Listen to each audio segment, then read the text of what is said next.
नमस्कार, आप देख रहे हैं मध्य भारत। मैं हूं आपके साथ संदीप तिवारी। चुनावी साल में वित्त मंत्री निर्मला सीतारमण ने गुरुवार को संसद में अंतरिम बजट पेश कर दिया है। यह बजट मोदी सरकार की दूसरे कार्यकाल का अंतिम बजट है। वित्त मंत्री ने इस बार छठा बजट सदन में पेश किया है। वहीं बजट को लेकर गुरुवार को सीएम विष्णुदेव साय ने ट्वीट कर पीएम मोदी और वित्त मंत्री को धन्यवाद ज्ञापित किया है। उन्होंने ट्वीट कर लिखा कि विकसित भारत के संकल्प को साकार करता बजट 2024-25 भारत के करोड़ों जन आशाओं, अपेक्षाओं और आकांक्षाओं की पूर्ति करने का माध्यम है। बजट में सभी वर्गों का ध्यान रखते हुए मध्यम वर्गीय एवं गरीब कल्याण परक योजनाओं का समावेश किया गया है, जो इसे प्रशंसनीय बनाता है। बजट में छत्तीसगढ़ के हितों को भी ध्यान में रखते हुए सौगातें दी गई हैं, जिसके लिए मैं प्रधानमंत्री नरेंद्र मोदी जी और वित्तीय मंत्री निर्मला सीतारमण जी को सहृदय धन्यवाद देता हूं। बजट 2024-25 के लिए मेरी शुभकामनाएं।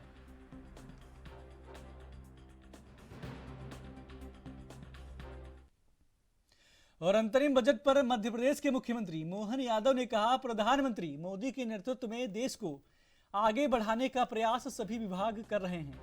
आज अंतरिम बजट पेश किया गया। गरीब, महिला, युवा, किसान पर यह बजट केंद्रित रहा। आने वाले समय में भारत विश्व की तीसरी सबसे बड़ी अर्थव्यवस्था बनने की दिशा में आगे बढ़ रहा है।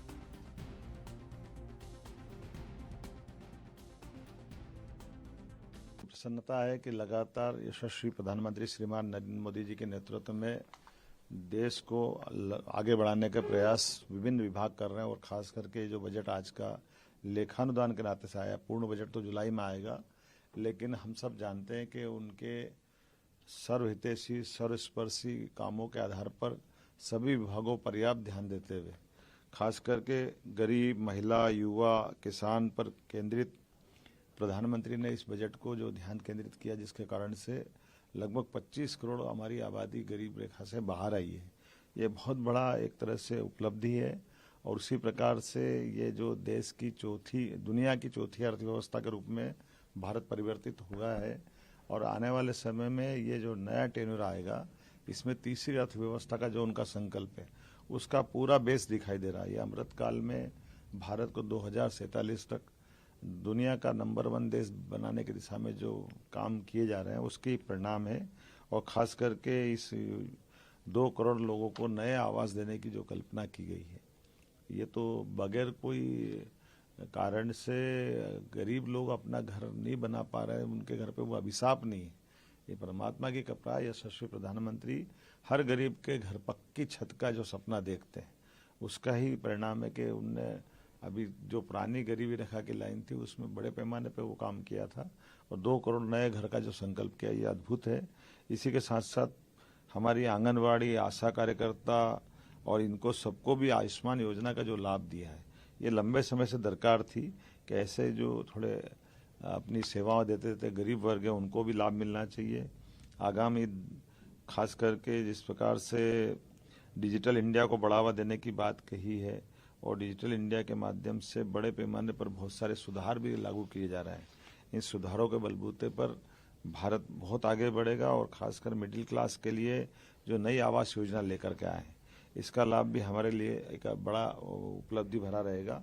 मैं आज के इस अवसर पर 9 से 14 साल की लड़कियों के लिए सर्वाइकल कैंसर वैक्सीनेशन की जो सुविधा इस बजट में दी है, उसका माननीय वित्त मंत्री जी को बधाई देना चाहूँगा। आगामी समय में हमारे लिए 1 करोड़ घरों में जो रूफ टॉप सोलर प्लांट के अंतर्गत जो नई योजना बनाई गई, जिसके माध्यम से 1 करोड़ घरों में 300 यूनिट बिजली के बिल की बचत का रास्ता निकाला जाएगा।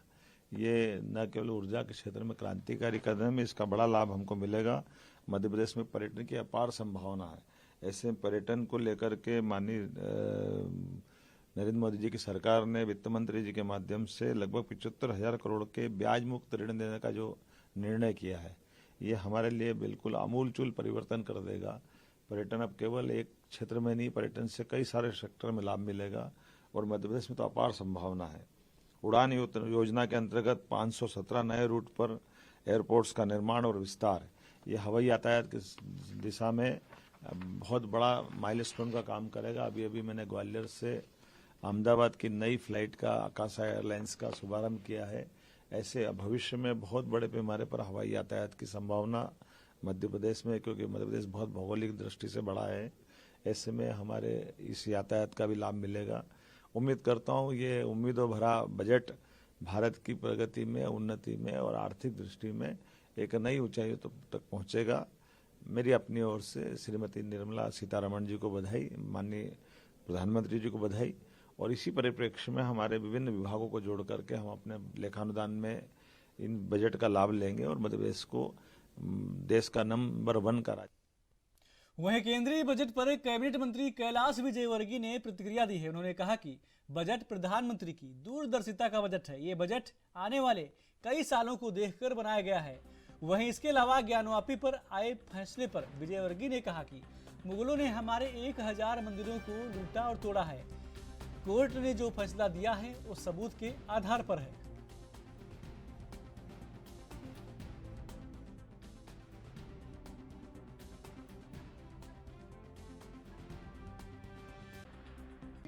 देखिए, प्रधानमंत्री जी का फोकस है वो गरीब कल्याण पर है, महिला सशक्तिकरण पर है, युवा सशक्तिकरण पर है और किसान ये 4 वर्ग को इस बजट ने एकदम प्रभावित किया है। चाहे किसानों की बात करें हम, चाहे युवाओं की बात करें हम, चाहे महिला सशक्तिकरण की बात करें हम, तो और गरीब कल्याण, तो कुल मिलाकर ये बजट देश के विकास का बजट है। और जैसा प्रधानमंत्री जी ने कहा जब राम मंदिर की प्राण प्रतिष्ठा के दिन कि हमें 1000 साल के बाद के देश के बारे में भी सोचना है अभी से। तो ये बजट में आप देखेंगे कि 2047 जब शताब्दी पूरी होगी हमारी स्वतंत्रता की, उस वक्त का ध्यान रखते हुए बजट बना है। ये दूरगामी बजट है। हो गई है और कहीं ना कहीं हिंदू धर्म में आस्था रखने वाले कई लोगों के लिए एक महत्वपूर्ण दिन रहा है आज का। देखिए, ये बहुत साफ है, इतिहास में बहुत चीज़ें लिखित नहीं है, पर 1000 से ज़्यादा मंदिर हमारे तोड़े गए हैं मुगलों के द्वारा और उन मंदिरों के प्रति लोगों की आस्था थी। वो पीढ़ी चली गई, पर अब समझ में आ रहा है कि इन मंदिरों को तोड़ा गया था, इन मंदिरों को लूटा गया था, क्योंकि पहले हमारे यहाँ मंदिर में ही खजाना होता था और इसलिए उनको मंदिर को तोड़ा भी गया और लूटा भी गया है। और ये इतिहास इस बात का साक्षी है। मुझे लगता है कि सारे प्रमाण देखकर ही न्यायालय ने फैसला किया है। इससे एक देश में वो लोग जो भगवान के प्रति आस्था रखते हैं उनमें बहुत प्रसन्न है। छत्तीसगढ़ के मुख्यमंत्री विष्णुदेव साय कोरिया जिले के बैकुंठपुर में आयोजित झुमका जल महोत्सव कार्यक्रम में शामिल हुए, जहां उन्होंने भारत माता और छत्तीसगढ़ महतारी के चित्र पर दीप प्रज्वलित कर और माल्यार्पण के साथ महोत्सव का शुभारंभ किया। इस मौके पर जहां उन्होंने विभिन्न विभागीय स्टॉलों का अवलोकन किया, तो वहीं आयुष्मान भारत प्रधानमंत्री जन आरोग्य योजना के तहत लाभान्वित हितग्राहियों को आयुष्मान कार्ड भी वितरित किए।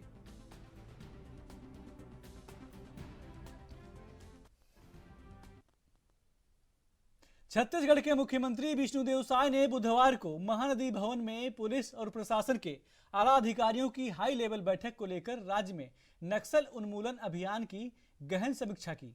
बैठक में मुख्यमंत्री ने कहा कि जब से हमारी सरकार आई है, नक्सलवाद के खिलाफ लड़ाई मजबूत हुई है। नक्सलियों के खिलाफ हमारे पुलिस जवान मजबूती से लड़ाई लड़ रहे हैं। नक्सलियों के खिलाफ अभियान तेज हो रहे हैं, लगातार कैंप स्थापित हो रहे हैं।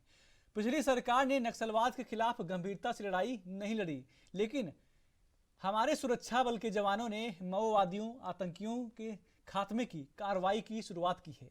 छत्तीसगढ़ से हम न सिर्फ इन्हें खदेड़ेंगे, बल्कि इनका नामो निशान मिटा देंगे। यह हमारी सरकार की प्राथमिकता है। बैठक में मुख्यमंत्री ने अधिकारियों को निर्देश दिए कि सुरक्षा कैंप के आसपास लोगों को बुनियादी सुविधाएं उपलब्ध कराई जाएं।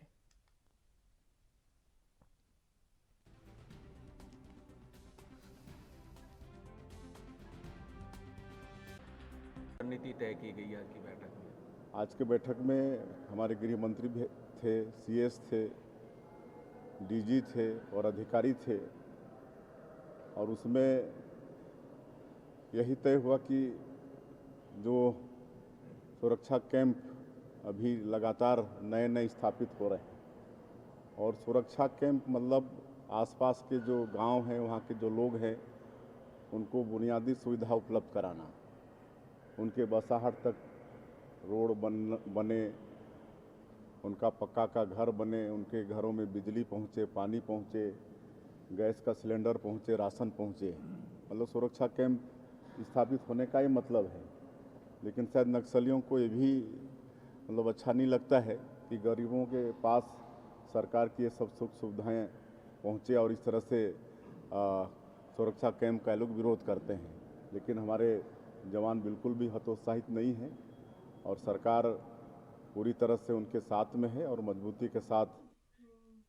दिल्ली, बंगाल और बिहार का दौरा कर देर रात रायपुर पहुंचे पूर्व सीएम भूपेश बघेल ने एयरपोर्ट पर मीडिया से चर्चा की।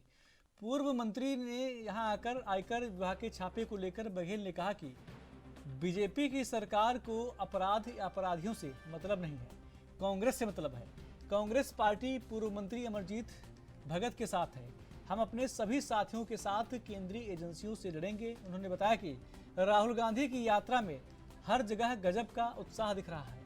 कांग्रेस के साथ लोग जुड़ रहे हैं। न्याय यात्रा का जबरदस्त माहौल है। हेमंत सोरेन की गिरफ्तारी पर उन्होंने कहा कि केंद्र की बीजेपी सरकार डरा धमका कर स्थिर सरकार को अस्थिर करने में लगी है। बीजेपी बिना विपक्ष के देश चलाना चाहती है। विपक्ष के नेताओं को झूठे केस में फंसाया जा रहा है। उन्होंने कहा कि जनता के लिए लोकसभा चुनाव अलार्म है, जनता सबक जरूर सिखाएगी। सर, ये अभी झारखंड में हेमंत सोरेन का इस्तीफा हो गया है और चंपायन सोरेन जो है वो मुख्यमंत्री बने हैं। देखिए, जो हमारे राष्ट्रीय अध्यक्ष खड़गे जी ने बात कही है, वो अनुभवी राजनेता हैं और उन्होंने अनुभव के आधार पर कहा कि 2024 का चुनाव है तो अंतिम चुनाव हो सकता है। ये जनता के लिए अलार्मिंग है। तो जिस प्रकार से चुनी हुई सरकार को फर्जी केस में फंसा कर कभी चाहे विपक्ष जितने नेता हैं उसके खिलाफ कार्रवाई की जा रही है, तो ये प्रजातंत्र की हत्या कोशिश है और बिना विपक्ष के ये लोग देश चलाना चाहते हैं। इसका मतलब ये है कि दूसरे शब्दों में ये कहा जा सकता है कि तानाशाही रही है। इधर आईटी भी सक्रिय हो गई छत्तीसगढ़ में। एक बार फिर पूर्व मंत्री अमरजीत भगत के घर पे जो है छापे मारे गए। ये जो FIR हुआ था AOW में, संकेत था कि अब सत्ता आपको मिल गई है, आप एक एक करके आप बदला लेने की कोशिश कर रहे हैं। दूसरा, उसमें इतने सारे लोगों को नाम लिखा, आखिर में लिखते हैं अन्य कांग्रेसी कार्यकर्ता। इसको आरोपी से मतलब नहीं है, अपराध से मतलब नहीं है, उससे कांग्रेस से मतलब है, विपक्ष से मतलब है, इसीलिए अन्य कांग्रेस कार्यकर्ता लिख रहे हैं। और उस कड़ी में ये डराने की कोशिश की जा रही है और हम सब पूरे अमरजीत भगत और पूरे पार्टी के साथ हैं। जो ये लड़ाई लड़नी पड़ेगी, हम लोग लड़ेंगे। सर, एक बड़ी नक्सल घटना हुई, 3 जवान शहीद हुए, 15 से ज़्यादा जवान इंजर्ड भी हुए। पहले सरकार कहती थी डबल इंजन की सरकार आएगी, नक्सल फ्रंट पे काफ़ी काम हुआ। गृह मंत्री जी कहते हैं हम टेलीफोन से बात करेंगे, नक्सलियों से वीडियो कॉन्फ्रेंसिंग से बात करेंगे। लेकिन ये 5 साल तक के हमारी सरकार रही है, शासनकाल में, हमारे शासनकाल में जवानों की शहादत हुई, लेकिन कैंप में हमला नहीं हुआ। हमने नक्सलियों के गढ़ में जाकर हमारे जवानों ने लड़ाइयाँ लड़ी, लेकिन भारतीय जनता पार्टी शासन जैसे आई वैसे कैंपों में हमला होना शुरू हो गया।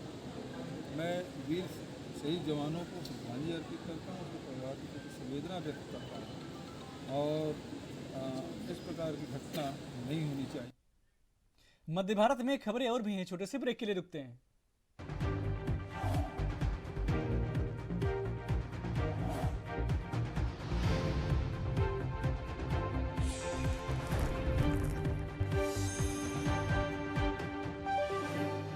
ब्रेक के बाद स्वागत है आपका। आप देख रहे हैं मध्य भारत। खबरों में आगे बढ़ते हैं। कोंडागांव जिले के वन विभाग के कर्मचारी अपनी 4 सूत्रीय मांगों को लेकर हड़ताल पर बैठ गए हैं। इस मौके पर कोंडागांव मंडल अध्यक्ष चंदन सेठिया ने कहा कि वे पूर्व से ही मांग करते आ रहे हैं, लेकिन हमारी मांग को कोई नहीं सुन रहा है। नई सरकार से उम्मीद है कि वे हमारी मांगों को पूरा करेंगे। अगर हमारी मांगे पूरी नहीं होती हैं तो हम अनिश्चितकालीन हड़ताल पर डटे रहेंगे।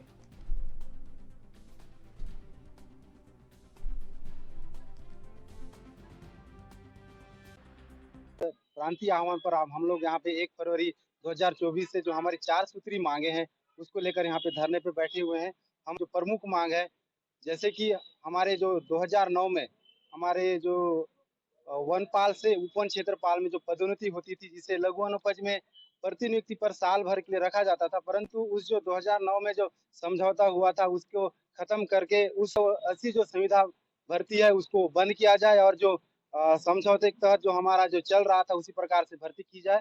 और ग्रेड पी की समस्या, जो हमारे वन विभाग निरंतर हमारे जो कर्मचारी होते हैं 24 घंटा ड्यूटी करते हैं। आज भी वन रक्षक की जो 1900 बनी हुई है उसकी हमारी मांग है कि ग्रेड पे में बढ़ोतरी हो, 2400 कंटिन्यू हो, 2800, इस तरह से हमारी मांग है। 3 मांग है, उसमें हमारे जो 2750, 3050 जो कि वहां से तो हमारे प्रमुख सचिव से तो हो गया है, पर वो कहीं ना कहीं हमारे कोषालय में जाके वो पेंडिंग पड़ा हुआ है, उसमें भी आदेश करने का हमारी।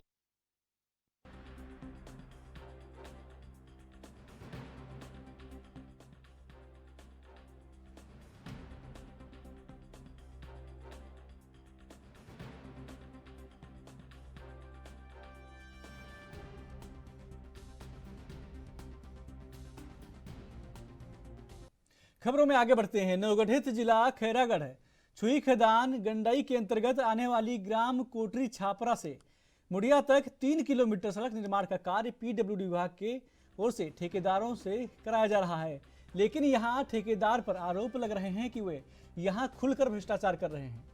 वहीं जब ग्रामीणों की ओर से इसका विरोध किया गया तो उसने सुपरवाइजर की ओर जेसीबी की मदद से उन्हें दबा देने की धमकी दी। साथ ही ग्रामीणों का यह भी आरोप है कि ठेकेदार की ओर से उन्हें गाली गलौज किया जा रहा है।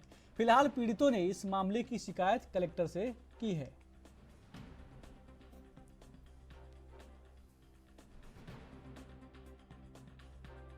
से यहाँ जबरदस्ती ठेकेदार के द्वारा पुल बनाया जा रहा है और मैं यहाँ अभी एसडीएम और कलेक्टर सर कर गए रहूँ तो मोला कलेक्टर सर आश्वासन दी कि चलो ठीक है मैं देखा था समस्या का समाधान कर रहा हूँ सर के बोली से। और जैसे ये पुल बना है तो एक पानी जो बरसात के पानी है काम में जाही ये मोर पूरा खेत में जाइए, एक मोर खेत है पूरा नुकसान हुई कर से मोला कोई प्रकार के फसल नहीं ले सकूँ, पूरा हमेशा के लिए बंजर हो जाइए। तो ठेकेदार बोले तो क्या बोलते, वह बोलते कि नहीं मैं जब लगानाच पड़ी मोला इसे करके बोलते बहस करी से। हाँ बहस करी से सुपरवाइजर तो बोलते कि तो जेसीबी दबा दूँ ऐसे करके बोलते। एक दिन वीडियो भी बना हमें होकर तो जबरदस्ती वैसे ठीक पे बोला था आप लोग लगा दो।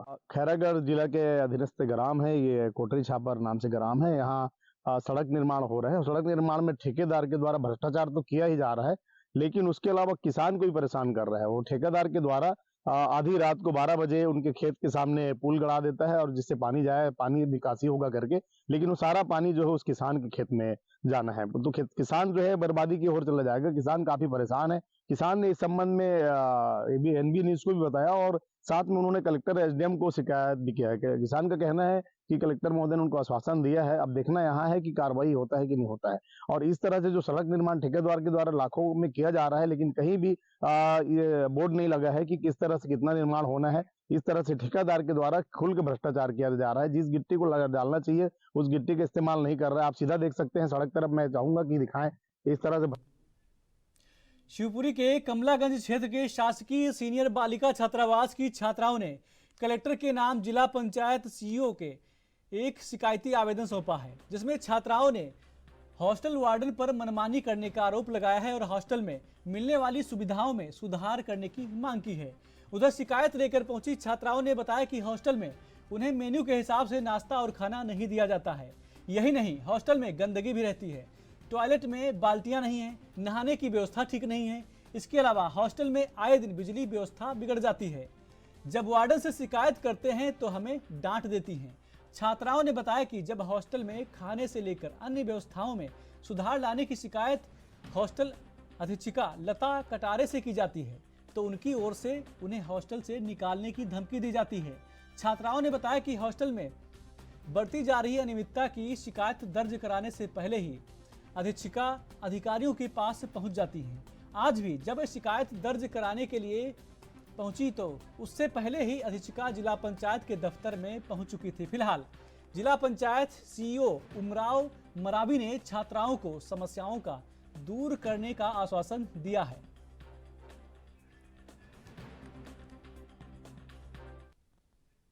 मध्य भारत में मेरे साथ इतना ही। देश प्रदेश की तमाम खबरों के लिए देखते रहिए एएनबी न्यूज। नमस्कार।